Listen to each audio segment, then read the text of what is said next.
Hello cricket station viewers எல்லாருக்கும் வணக்கம். நான் உங்க சஞ்சீவ், எங்களோட ரிச்சர்ட்ஸ் இருக்காரு. ஐபிஎல் கொண்டாட்டம் இன்னிலிருந்து ஆரம்பிக்க போது. ஃபர்ஸ்ட் மேட்ச் ஈடன் கார்டன்ஸ்ல டிஃபெண்டிங் சாம்பியன்ஸ் கேகேஆருக்கும் ஆர்சிபிக்கும் நடக்க போகுது. ரிச்சர்ட்ஸ், இனி சோஷியல் மீடியாவே கலகட்ட போது. ஒரே ஃபேன் ஃபைட்ஸ், அப்படி ஏகப்பட்ட ஆர்கியூமெண்ட்ஸ், நல்ல பாசிட்டிவான ஆர்கியூமெண்ட்ஸும் இருக்கும், ஹீட்டட் ஆர்கியூமெண்ட்ஸும் இருக்கும். ஸோ நமக்கு இனிமேல் வந்து கண்டினியூஸ் மேட்ச் அனாலிசிஸ் தான் போயிட்டு இருக்க போது. ரெண்டு ஸ்குவாட் எதுல இருந்து ஆரம்பிக்கலாம், நீங்களே சொல்லுங்க. என்ன பேச்சே கிடையாது. நம்ம அண்டை நாடு, அண்டை மாநிலம் நம்ம ஆர்சிபி தான், அங்கிருந்தே வந்துருக்கு. சரி, கண்டிப்பா. ஓகே, ஆர்சிபி ஸ்குவாட்ல இருந்தே போயிடலாம். Indian players list: Virat Kohli retain, Rajat Patidar retain, Jitesh Sharma, Bhuvneshwar Kumar, Krunal Pandya, Devdutt Padikkal. Overseas players: Josh Hazlewood, Phil Salt, Liam Livingstone, Tim David, Jacob Bethell, Nuwan Thushara, Romario Shepherd, Lungi இங்கேடி.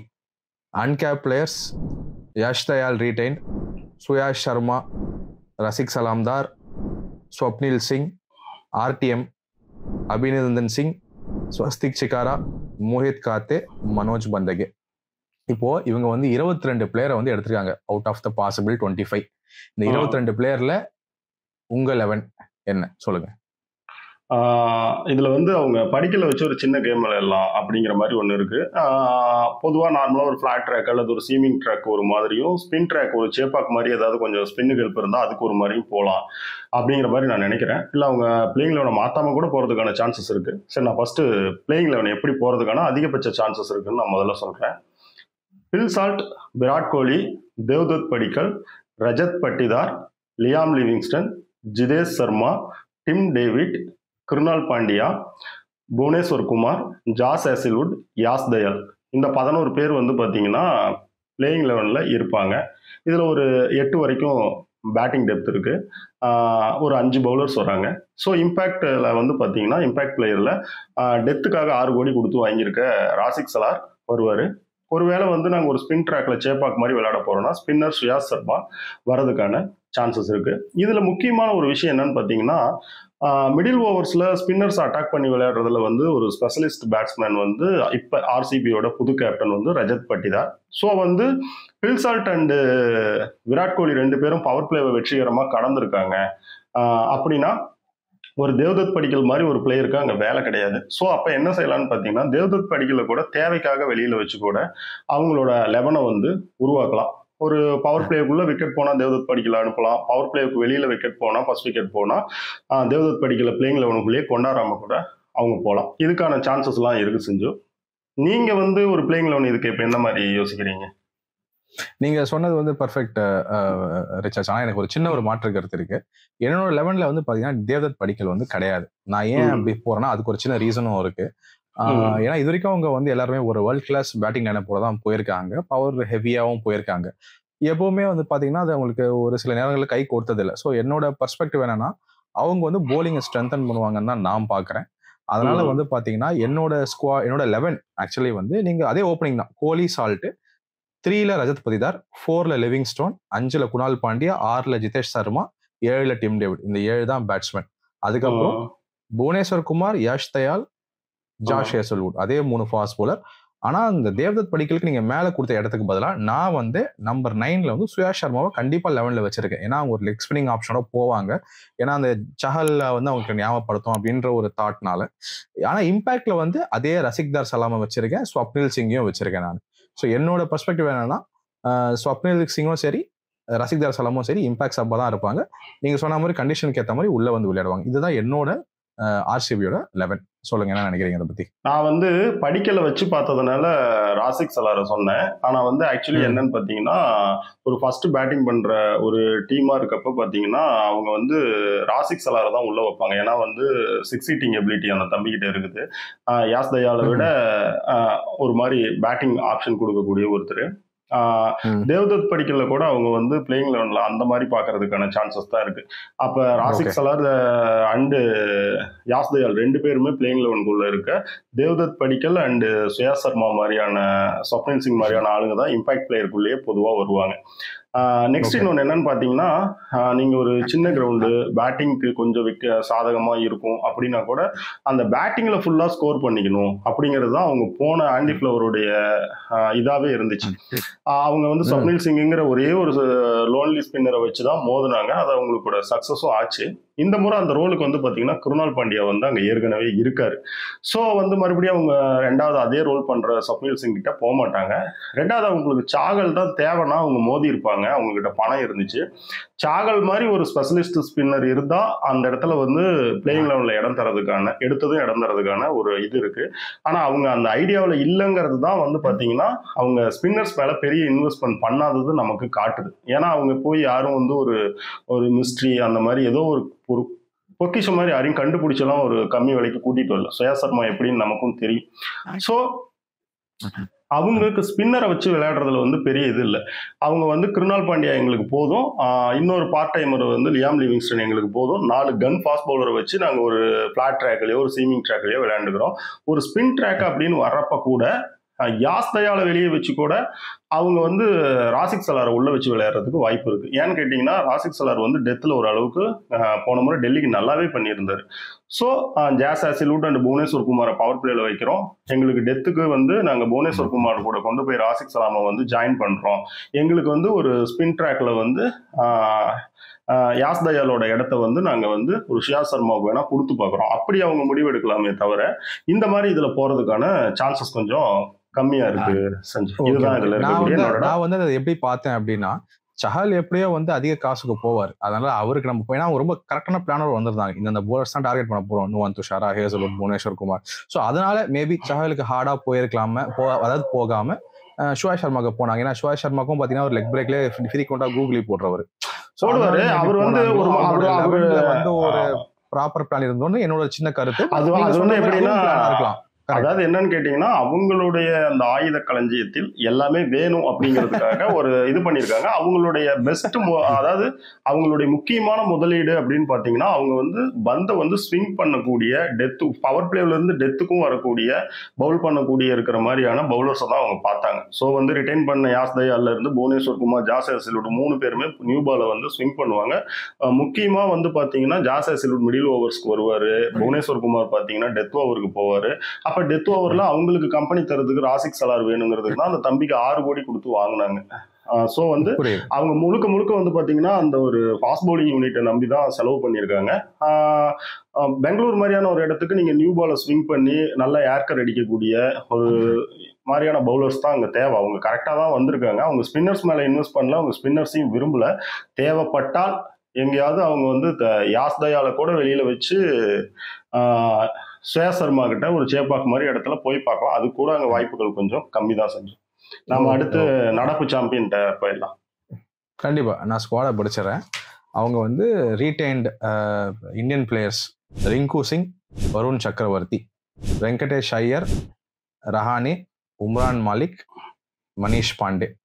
Overseas players Andre Russell retained, Sunil Narine retained, Anrich Nortje, Quinton de Kock, Spencer Johnson, Rahmanullah Gurbaz, Moeen Ali, Rovman Powell. Uncapped Harshit Rana retained, Ramandeep Singh retained, Angkrish Raghuvanshi, Anukul Roy, Luvnith Sisodia, Vaibhav Arora, Mayank Markande. இதில் பார்த்தீங்கன்னா வந்து ஹர்ஷித் ராணாவும் ரமன்தீப் சிங்கும் வந்து இதை வந்து அன்கேப்டாக தான் KK retain பண்ணியிருக்காங்க. அதுக்கப்புறம் அவங்க வந்து இந்தியன் டீமுக்கு டெபு பண்ணிட்டாங்க. அது வேற. ஆமா, இந்த ஐபிஎல் ரிட்டென்ஷன்ஸ்க்கு அப்புறம் மாயங்க் மார்கண்டே வந்து அந்த ஒரு பார்த்தீங்கன்னா ஆல்ரெடி இந்தியாவுக்கு ஆடி இருக்காரு. ஒரு T20 மேட்ச் வந்து விளையாடி இருக்காரு 2019. ஆனால் வந்து கடந்த 5 வருஷமா வந்து அவர் வந்து இந்தியன் டீமுக்கு விளையாடாதாலையும் அதே மாதிரி 3 வருஷமா பிசிசியோட சென்ட்ரல் கான்ட்ராக்ட்ல இல்லாததுனாலையும் இந்த வாட்டி வந்து அவர் அன்கேப் பிளேயராக தான் கன்சிடர் பண்ணியிருக்காங்க. ஸோ அதனால இதுதான் அவங்களோட ஓவரால் லிஸ்ட். 25க்கு 21 பிளேயர் எடுத்திருக்காங்க இவங்க. சொல்லுங்க, இதுல இருந்து உங்க 11 சொல்லுங்க. என்னுடைய 11 பாத்தீங்கன்னா ஸ்ட்ரைட்டா வந்து ஓப்பனிங் வந்து Quinton de Kock and Sunil Narine. தேர்ட்ல வந்து ரகானே வந்துருவாரு. ஃபோர்த்ல வந்து பாத்தீங்கன்னா வெங்கடேஷ், அடுத்து Russell, Rinku Singh, Ramandeep Singh, Harshit Rana, Anrich Nortje, Vaibhav Arora, 11ல் வந்து பார்த்தீங்கன்னா வருண் சக்கரவர்த்தி. இம்பாக்ட் பிளேயரில் பார்த்தீங்கன்னா ரகுவன்சி பேட்ஸ்மேன், ஸ்பின்னர் வந்து மயங்க் மார்கண்டே அண்ட் அனுகுல் ராய். இந்த மாதிரியானவங்கலாம் வந்து இம்பாக்ட் பிளேயரில் வருவாங்க. இதில் வந்து பார்த்தீங்கன்னா ஒரு சின்ன நமக்கு ஒரு டவுட்டும் இருக்கு சஞ்சு. அதாவது எப்படின்னு பார்த்தீங்கன்னா ரசல் வந்து ஒரு ஆல்ரவுண்டரு. நெக்ஸ்ட் வந்து பார்த்தீங்கன்னா இவங்களுக்கு இந்த பக்கம் உள்ளார வந்து பார்த்தீங்கன்னா ஒரு 3 ஸ்பெஷல் ஃபாஸ்ட் பவுலர்ஸ் வராங்க. வைபவ் அரோரா அண்ட் வந்து பார்த்தீங்கன்னா ஹர்ஷித் ராணா, அண்ட்ரிச் நோர்கியா. கூட வந்து ஒரு மாதிரி ஒரு உருட்டல் பவுலிங்க்கு வந்து ரமன்தீப் சிங்கும் இருக்காரு. ஸோ இவங்க 3 ஃபாஸ்ட் பவுலரை வச்சு சில இடங்கள்ல போவாங்களா அப்படிங்கிறது கூட நமக்கு கொஞ்சம் அதாவது கம்ப்ளீட்டான ஒரு 3 ஃபாஸ்ட் பவுலர் வச்சு போவாங்களாங்கிறது கூட நமக்கு ஒரு சின்ன டவுட் தான். அதுக்கு பதிலாக என்ன செய்வாங்கன்னா ஒரு சேப்பாக் மாதிரி வரப்ப இன்னொரு ஸ்பின்னரை உள்ள தூக்கி போட்டு கூட ஒரு ஃபாஸ்ட் பவுலரை கம்மி பண்ணி விளையாடுறதுக்கான சான்சஸ் இருக்கு. இந்த முறை வந்து ரகுவன்சி ரகானே ஒரே பிளேயிங் லெவலில் இருப்பாங்களான்றது வந்து கொஞ்சம் சந்தேகமான விஷயமா எனக்கு தோணுது. ஆனால் அவங்க பேட்டிங்கை ஸ்ட்ரென்தன் பண்ணுறதுக்காக என்ன பண்ணுவாங்கன்னு பார்த்தீங்கன்னா நம்பர் 8 வரைக்கும் தான் அவங்க பேட்டிங்கை வந்து எடுத்துகிட்டு போக பார்ப்பாங்க. ஸோ அப்படி ரகுவன்சி பிளேயிங் லெவனுக்குள்ளே வராரு அப்படின்னா அவங்களுடைய ப்ராப்பர் பாஸ் பவுலரில் வந்து பார்த்தீங்கன்னா எப்படி சொல்கிறது, வைபவ் அரோரா வந்து அவரோட இடத்த மிஸ் பண்ணுறது கூட சான்சஸ் இருக்கு. ஓகே, ரகுவன்சிக்காக நீங்கள் என்ன மாதிரி நினைக்கிறீங்க? ஆக்சுவலி இதுல வந்து எனக்கு எந்த மாற்று கருத்தும் இல்லை. நீங்க எழுதின அதே லெவல் தான் நான் எழுதி வச்சிருக்கேன். நரேன் டிகாக்ல ஆரம்பிச்சு ரஹானே, வெங்கடேஷ் ஐயர், ரசல், ரிங்கு சிங், ரமன்தீப், ராணா, நார்கியா, வருண் சக்கரவர்த்தி. அந்த ஒரு ஸ்பாட்டுக்கு வந்து மயங்க் மார்கண்டே, வைபவ் அரோரா. இப்ப நீங்க சொன்ன அதே தான். இம்பாக்ட் சப்ல வந்து நமக்கு எந்த ஒரு மாற்று கருத்தும் இல்லை. இதே தான். அரோரா வந்து வைபவ் அரோரா விளையாடலன்னா அவர் இம்பாக்ட் சப்பா இருப்பாரு. விளையாடினாருன்னா மயங்க் மார்கண்டே இம்பாக்ட் சப்பா இருப்பாரு. இன்னொரு இம்பாக்ட் சப் வந்து அங்கிரீஷ் ரகுவன்ஷி. கண்டிப்பா அவர் வந்து அந்த மேட்ச் டாஸ் இதுக்கு ஏற்ற மாதிரி யூஸ் பண்ணிப்பாங்க. ஸோ இதுல எந்த ஒரு இதுவுமே இல்லை, சேஞ்சஸுமே இல்லை. லைக் ஃபார் லைக் உங்க ஸ்குவாட் வந்து ரொம்ப தெளிவா போயிருக்காங்க. கோர் ரிட்டைன் பண்ணியிருக்காங்க. பெரிய ஜாக்பாட் வந்து இவங்க ரமன்தீப், ராணா 2 பேருமே வந்து இவங்க ரிட்டைன் பண்ணது தான் டெபுக்கு முன்னாடியே. ஸோ அதே மாதிரி லைக் ஃபார் லைக் ரீப்ளேஸ்மெண்ட்டும் பக்காவா வச்சிருக்காங்க. இவங்களுக்கு வந்து ஸ்பென்சர் ஜான்சன் இருக்காரு. இப்போ திடீர்னு வந்து நார்கியா வேணா ஸ்பென்சர் ஜான்சனை வச்சு அவங்க போவாங்க. ஆமா, ரவுமுல்லா கர்பாஸ் இருக்காரு, மொயின் அலி இருக்காங்க. இவங்கெல்லாம் ஸ்குவாட்ல இருக்கவங்க நான் சொல்றது. ஸோ இவங்க லைக் ஃபார் லைக் ரீப்ளேஸ்மெண்ட்டும் சரி, பேக்கப் பிளேயர்ஸும் சரி பக்காவா இருக்காங்க. ஒரு சாம்பியன் டீம் எவ்வளவு சாலிடா ஒரு கான்ஃபிடன்ஸோட உள்ள வரணுமோ அந்த மாதிரி உள்ள வருவாங்க. 11 வந்து பிரிட்டி மச் நமக்கு 2 பேருமே ஒன்னா எடுத்துருக்கோம். அது கிளியர்லி டெல்ஸ் அபவுட் த இந்த கல்கட்டா டீம். அதாவது எனக்கு இதுல எங்க பிளான் அப்படின்னு இல்ல, எனக்கு இதுல என்னன்னு கேட்டீங்கன்னா அவங்க முன்ன வந்து நம்பர் 8 வரைக்கும் சுனில் நரேன் இருந்ததுனால நம்பர் 8 வரைக்கும் அவங்களுக்கு டாப் ஆர்டருக்கு போனதுனால பேட்டிங் டெப்த் கிடைச்சது. இந்த முறை நாம சொல்றதுல பாத்தீங்கன்னா ரமன்தீப் சிங் தான் நம்பர் 7ல இருக்காரு, ஹர்ஷித் ராணா தான் நம்பர் 8ல இருக்காரு. ஹர்ஷித் ராணா ஓரளவுக்கு பேட்டிங் பண்ணுவாரு. இருந்தாலும் அவங்க நம்பர் 8 வந்து மிஸ் பண்ணுவாங்களான்றது எனக்கு டவுட் தான். ஆனா எனக்கு அதுல என்ன கொஸ்டின் அப்படின்னா, ரகானே அண்ட் ரகுவன்சி நீங்க 2 பேர்த்தையும் நம்பர் 3 நம்பர் 4ல வச்சீங்கன்னா உங்க டீம்ல அதிக பால விளையாட வேண்டிய ஒரு கட்டத்துல இருக்கிற Andre Russell and Rinku Singh எங்க போவாங்க? ஏன்னா போன முறையே உங்களுக்கு வந்து பாத்தீங்கன்னா ரிங்கு சிங் நிறைய பேட்டிங் பண்றதுக்கு நிறைய சான்சஸ் கிடைக்கல. ஸோ எனக்கு அதனால நான் எப்படி யோசிச்சேன்னா இந்த முறை வந்து ரகுவன்சியை ஒரு இம்பாக்ட்ல வச்சு தேவனா மட்டும் உள்ள எடுக்கலாம். இல்லைன்னா கண்டிப்பா ரகுவன்ஷி வந்து இம்பாக்ட் தான் அவங்க. அதுல எந்த மாற்று கருத்தும் இல்லை. எனக்கு தெரிஞ்சு நீங்க சொன்ன மாதிரி ரஹானே ரகுவன்ஷி 2 பேருமே அந்த ஸ்டார்ட் ஃபீல் பண்ண முடியாது.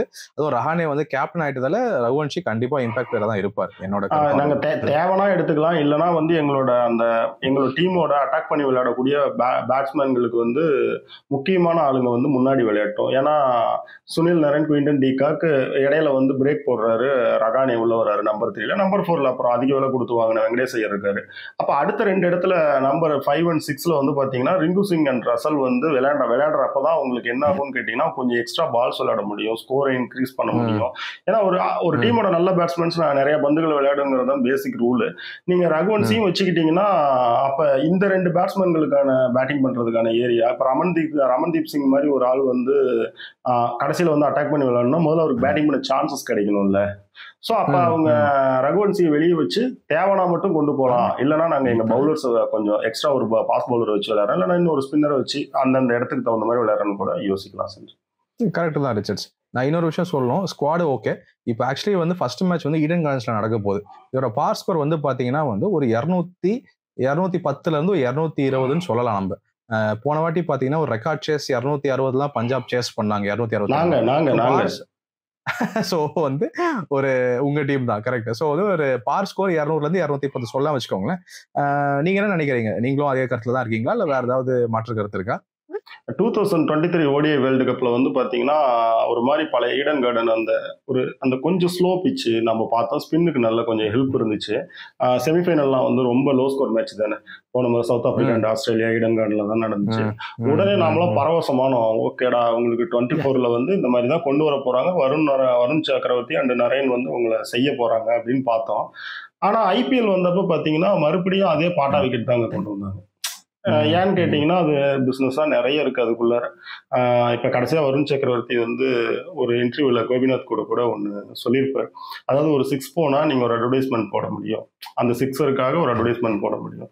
ஸோ ஏன் இந்த மாதிரி நிறைய பாட்டா விக்கெட்ஸ் வருது, ஏன் வந்து உங்களுக்கு கிரவுண்ட் சைஸ் கம்மி பண்றாங்க அப்படிங்கிறப்ப அந்த ஒரு வேர்டை அவர் யூஸ் பண்ணியிருப்பாரு. ஸோ வந்து ஈடன் கார்டன்லாம் வந்து பெரிய கிரவுண்டு, ஒரு 90,000 மக்கள் வந்து பார்க்குற இடம். அங்கே வந்து ரசிகர்களை என்டர்டெயின்மெண்ட் பண்ற மாதிரி தான் பிக்சர்ஸ் போறதுக்கான சான்சஸ் அதிகம் ஐபிஎலுக்கு. ஸோ அவங்க மறுபடியுமே அதே மாதிரி 200, 220 அந்த மாதிரி தான் போவாங்க. நாம வந்து ஒரு கொடூரமா கம்பல்சரி நீங்க அங்க வந்து 220 தான் அடிக்கணும்லாம் அது சொல்றதுக்கே தயக்கமா இருக்கு, தெரியுதுங்களா? கரெக்ட் தான். சோ அதனால நம்ம என்ன சொல்லலாம் அப்படின்னா, ஒரு பார் ஸ்கோர் ஒரு 200 அதாவது உள்ள வந்தா 200வது அடி, அப்பதான் ஒரு 19வது ஓவர்ல தோப்பேன், இல்லைன்னா முன்னாடியே தோத்துருவேன் அப்படின்னு. அன்லெஸ் நீங்க பஞ்சாபா இருந்தா சேஸ் பண்ணிடலாம். பொதுவா இப்ப நீங்க 200 பத்தாதுங்கிற ஒரு கிரவுண்டை பத்தி சொல்றதுக்கே ஒரு மாதிரி கஷ்டம் கிடையாது, ஒரு மாதிரி தயக்கமா இருக்கு. என்ன சொல்றது? நம்ம நிறைய பேசிட்டோம், நான் உங்களை கட் அவுட் பண்ணி ஆகணும், சாரி. பட் கடைசியா ஒரே ஒரு கேள்வியோட முடிச்சுக்கலாம். யாரு உங்களோட ப்ரெடிக்ஷன்ஸ், யார் இந்த ஃபர்ஸ்ட் மேட்சோட வின்னர் சொல்லுங்க. என்னை பொறுத்த வரைக்கும் இந்த ஃபர்ஸ்ட் மேட்ச்ல வந்து பாத்தீங்கன்னா கொல்கத்தா தான் ஜெயிப்பாங்க அப்படின்னு எனக்கு தோணுது. ஏன்னா அந்த வருண் சக்கரவர்த்தியோட ஒரு திடீர் எழுச்சி, அவங்க அந்த பாட்டா விக்கெட்டா இருந்தாலும் கொஞ்சம் இந்த முறை சரி பண்ணுவாங்க, ஸ்கோரை கண்டென்ட் பண்ணுவாங்க. ஏன்னா ஃபர்ஸ்ட் மேட்சுக்குள்ள ஆர்சிபி வந்து ஒரு டீமா ஜெல் ஆகுவாங்களான்றது எனக்கு கொஞ்சம் கஷ்டம், ஒரு டவுட்ஸா இருக்குது. மற்றபடி ஆர்சிபி வீக்கா இருக்கு அப்படின்லாம் கிடையாது, சும்மா ஒரு இன்ஸ்டிங் அந்த மாதிரி தோணுது. அவங்க